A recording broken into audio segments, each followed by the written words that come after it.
So it's certainly hard to top that. If you know Katie, we call her Bromo. Excited for her. So, guys, in the early 1980s, my family lived at 790 Ashler Court. So if you're going up the hard road hill, our house was on the right, and this was before Bluffs View or Granby elementary schools had opened, and thus, as a child, I attended Worthington Hills Elementary School.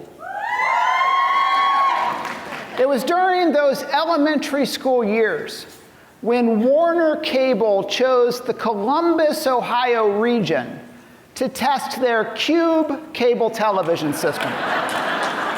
Hey, guys, Cube was revolutionary at the time. Now, remember, this was pre-internet and thus pre-streaming, and really just the very beginning of cable television. So the Cube box was connected to your television by a long cord, but the long cord meant you could actually move it around your family room and change the channel without getting up from your couch. The channels were in 3 columns. You had your local channels, you had your cable channels, which were like Weather, Nickelodeon, MTV, and then you had pay channels. You could actually purchase a movie or the latest Mike Tyson fight from your house. So, well, when we would go to my Uncle George's house in Dublin, he had put a paper clip in between the seams of the Cube box, so he was getting his pay channels for free. Now, my mom would never let us do that in our house. So it was in using this Cube cable television system when I would settle in as an elementary student on a Saturday night to watch some Different Strokes, Silver Spoons, and if I was lucky, maybe a little Knight Rider. But it was during those boring daytime TV hours when I would be flipping channels, but inevitably I would settle on watching Little House on the Prairie. Now, you know Little House on the Prairie, certainly the books. The books are classics. They were written by Laura Ingalls Wilder between 1932 and 1943, and they were based on her childhood in a settler and pioneer family. The television show ran from 1974 to 1983, and it starred Michael Landon as Pa.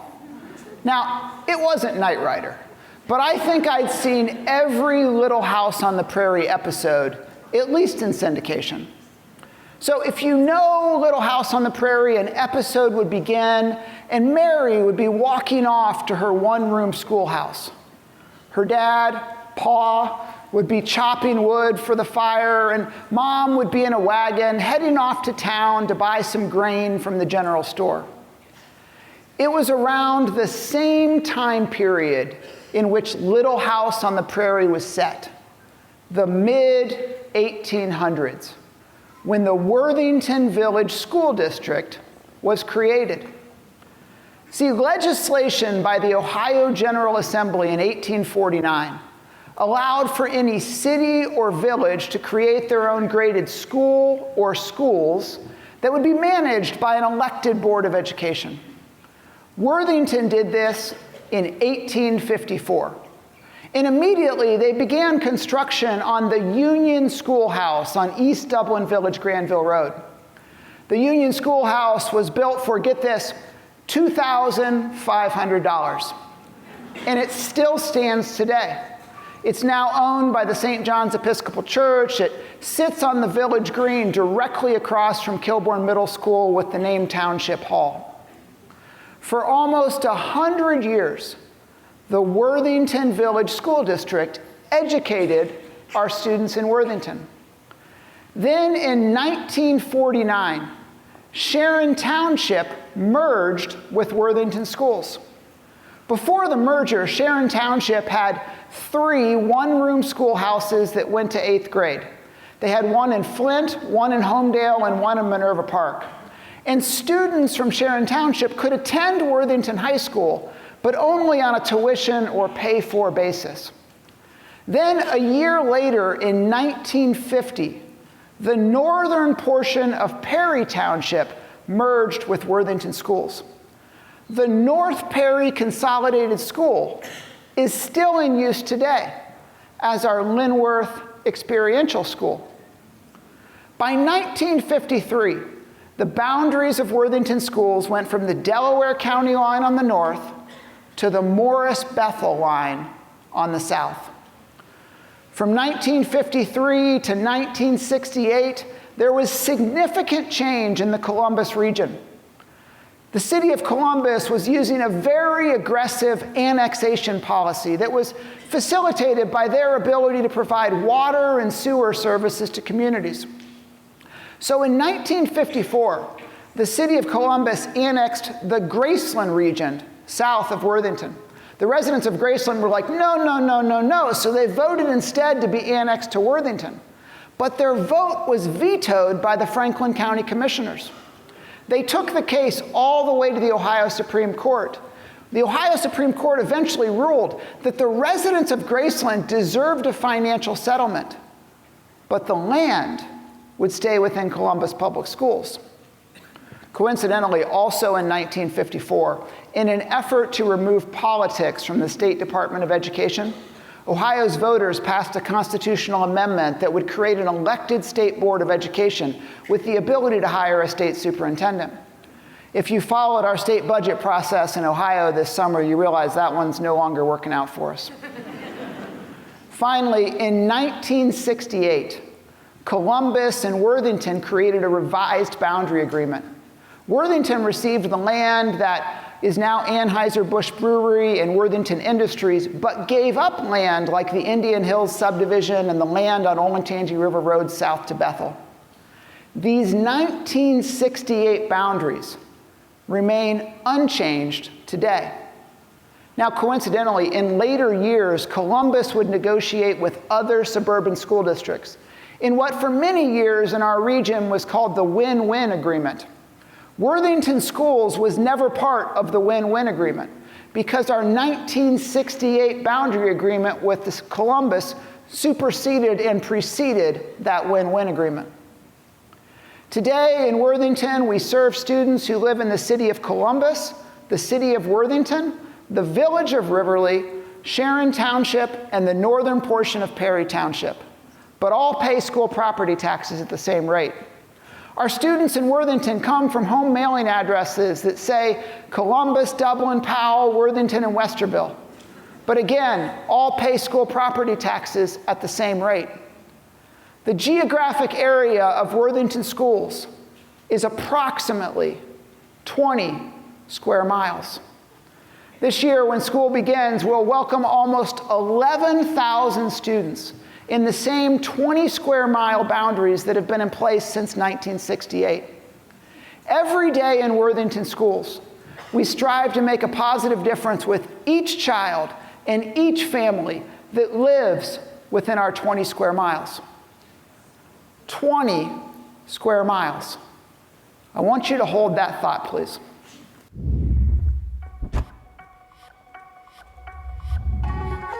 Where do you start if you want to change the world? These are the 20 square miles that make up the Worthington School District, containing 21 different schools. My name is Mark. I live in Worthington and I go to Thomas Withington High School. And more than 11,000 unique students. My name's Ava Gallo and I live in Powell, but I go to Worthington Kilburn High School.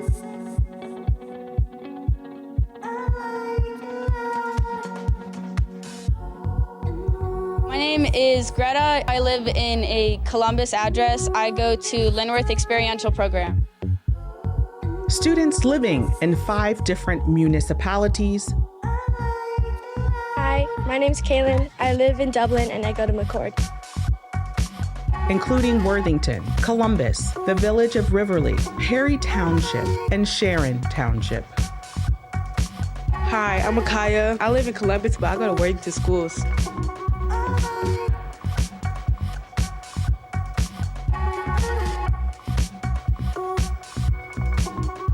Hi, my name is Nyla, and I go to Worthington schools while I live in Columbus.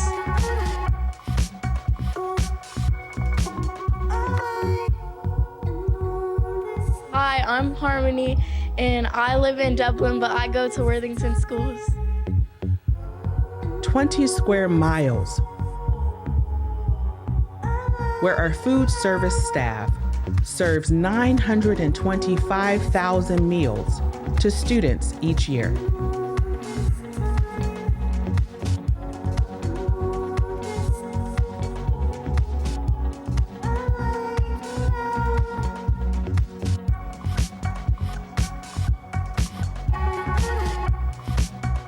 "20 square miles, where our buses cover 1 million miles every school year."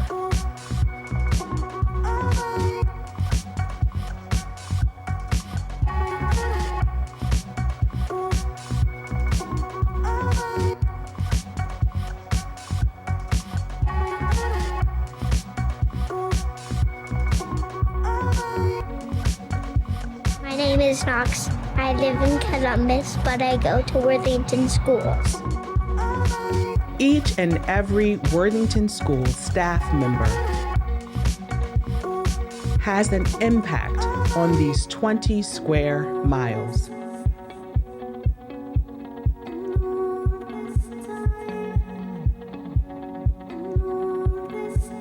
A district that welcomes 800 students born outside of the United States.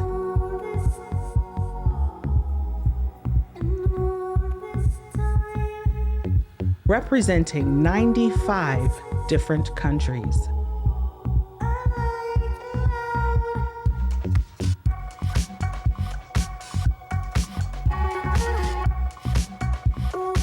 My name is Nora. I go to Worthington schools and I live in Powell.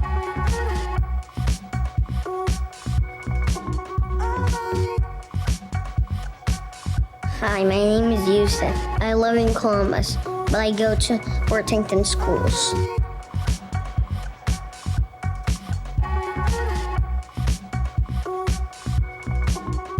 My name is Karis. I live from Westerville. I go to Worthington Park.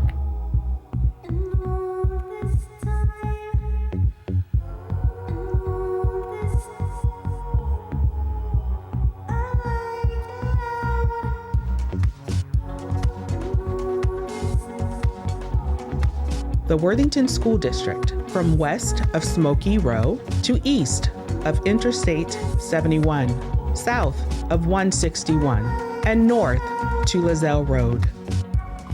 What we do with our 20 square feet inside these 20 square miles will change the world.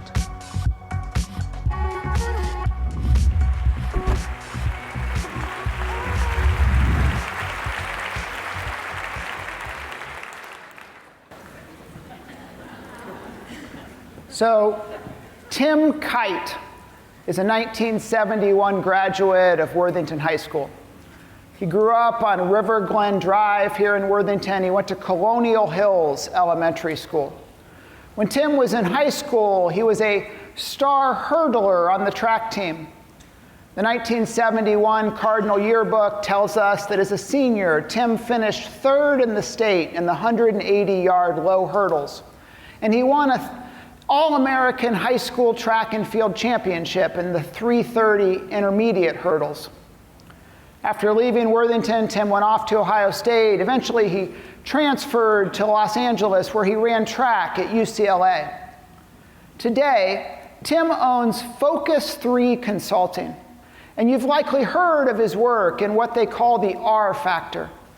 E plus R equals O. Event plus response equals an outcome. I don't have control of the events in my life, but I always have control over how I choose to respond, and therefore I have a level of impact on the outcome. You can Google hundreds of Tim's talks on the R factors, read about his work with Ohio State athletics, and you've likely seen people walking around with these E plus R equals O bracelets.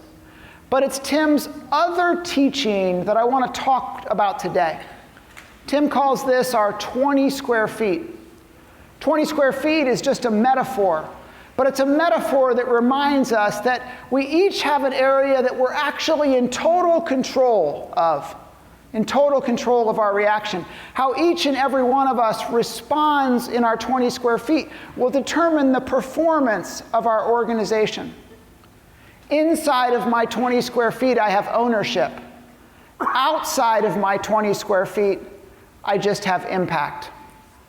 In Worthington Schools, we have 1,325 team members who commit every day to try to meet our mission to empower a community of learners who will change the world. Each and every one of us must work to own our 20 square feet in order to create the best possible 20 square miles. In this school district, we want to create an exceptional, student-centered culture based on the foundation of our Be Kind to Kids expectation. Building and sustaining the culture that each and every one of us desires requires each of us to take ownership of ourselves. How each and every one of us responds within our 20 square feet makes a difference. Everyone in this room has impact on our 20 square miles. Guys, we've chosen to work in public education. We've chosen to serve every student and every family that lives in this school district. Let's not sugarcoat that. That's not always easy. Our students may struggle with their behavior, families may blame the school district, society believes that public schools should be all things to all people and also keep politics out of the classroom. At some point this school year, you will be tasked with doing the impossible. And yet Winston Churchill would say, "You have enemies? Good." That means at some point, at some time in your life, you stood up for something. And in Worthington Schools, we choose to stand up for kids. We want to embrace hard things, and we want to do these difficult things well. See, the way that each and every one of us responds to situations will determine what our students, our families, and our colleagues experience. Our responses are deeply personal because they're impacted by many life experiences and life events that are unique to each one of us. But while our responses are deeply personal, they're almost never private because everyone around us experiences our behavior. It's human nature, but we tend to be much more focused on how someone else's behavior impacts us than we are on how our own behavior impacts others. We have blind spots. We judge ourselves by our intentions. But everybody else is judging us based on how they actually experience us. It's thus critical that each and every one of us seeks to elevate the awareness of the experience we're actually delivering to others through our behavior. See, people will feel your mindset and your mood. People see what you do and how you do it. People hear what you say and how you say it. These three elements are the currency of how we interact with others. The people in our life, and guys, we're in a people business, are deeply affected by our attitude, our actions, and our words. Alignment of these three areas is critical. If our words are not in alignment with our attitude and our actions, we lose trust. What we say has credibility only if it's validated by our attitude and our actions. In Worthington Schools, we commit to owning our 20 square feet by what we believe in Be Kind to Kids and how we choose to behave. We're present, we believe in growth, we communicate, we serve the customer. In order to create the best possible 20 square miles for Worthington Schools. If everyone in this room works to own their 20 square feet, then we make a major positive difference on the 20 square miles of Worthington Schools. We each get 20 square feet to impact 20 square miles. So I'm going to finish this morning with a story. One of the things that I love about Worthington is that every day I get to come to work with these amazing people who give everything they have to help our students and our families. You do it out of a deep commitment to this community, and it sometimes comes at great personal sacrifice. Guys, I'm so very proud to get to play a very small role in working with you. Back in 2008, I was the coordinator of human resources here in Worthington. It's a position that no longer exists, but I was new in that job after having been an elementary school principal in Marysville. One of my main job functions back then was to hire substitute teachers.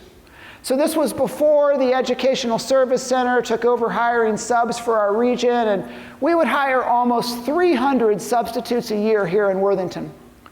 20 or so of them would agree to work just every day in Worthington, and we used to call that group our pool subs. We now call that group our permanent guest teachers. So I was sitting at my desk one day, and I received a phone call from a teacher who I had worked with previously. Her dad was in Northwest Ohio, but getting ready to retire from what was really a very distinguished career in public education as a teacher, a coach, an administrator, and as Ohio's athletic director of the year. He and his wife were planning to move to Central Ohio to be closer to their adult children and hopefully eventually their grandchildren, and he was potentially interested in doing some subbing for us. Guys, my first reaction, to be honest, was a bit skeptical. I thought, does he really understand what that could entail? And yet over the years, I would see this person subbing in our schools. I'd see him go into any classroom in the high school. I'd see him stay after school to supervise athletic events. I'd see him run the entire track meet. I'd talk with him as he worked the gate at football games, and I'd watch as he proctored both small and large group standardized testing. I'd see him do whatever was needed, and often the things that many of us didn't want to do. 2008, 2009, 2010, 2015, 2020, 2023. Guys, the years ticked by, but this person continued to serve Worthington. He's built relationships with students and families. He's become a foundational member of our Thomas Worthington staff. Every day he shows up and he serves students and he serves his colleagues. He does so with a kind and caring demeanor. He's clearly competent, but I've never seen him rattled. This summer, long after school was out, he was at the Worthington Education Center working with a student one-on-one for several days. Guys, how do you make a difference in our 20 square miles? You serve well in your 20 square feet, consistently over time. I've often said to Doreen, my wife, someday I want to be like Carl Fisher.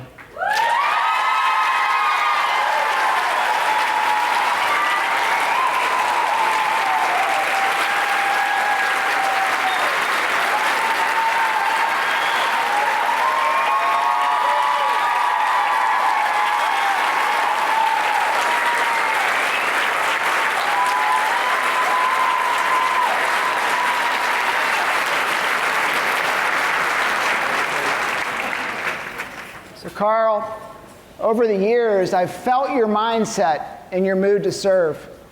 I've watched what you do and how you do it. I've heard what you quietly say and how you say it. I've watched you choose to serve Worthington, even when you didn't have to. Guys, Carl Fisher retired from his career in education, and for the next 15 years has showed up to serve Worthington schools. He owns his 20 square feet, and in so doing has set an example for me personally in how one lives a life of service. It's people like Carl and everybody in this room that makes a difference in Worthington schools. Tomorrow, we begin a new school year in Worthington. Each and every one of you matters. Everybody, always. How each and every one of us works to own our 20 square feet will determine what our students, our families, our colleagues, and our community experiences in our 20 square miles of Worthington schools. We each get 20 square feet to make a difference in our 20 square miles. As we finish this morning, we have a video for you, then we have a musical act, so please don't get up.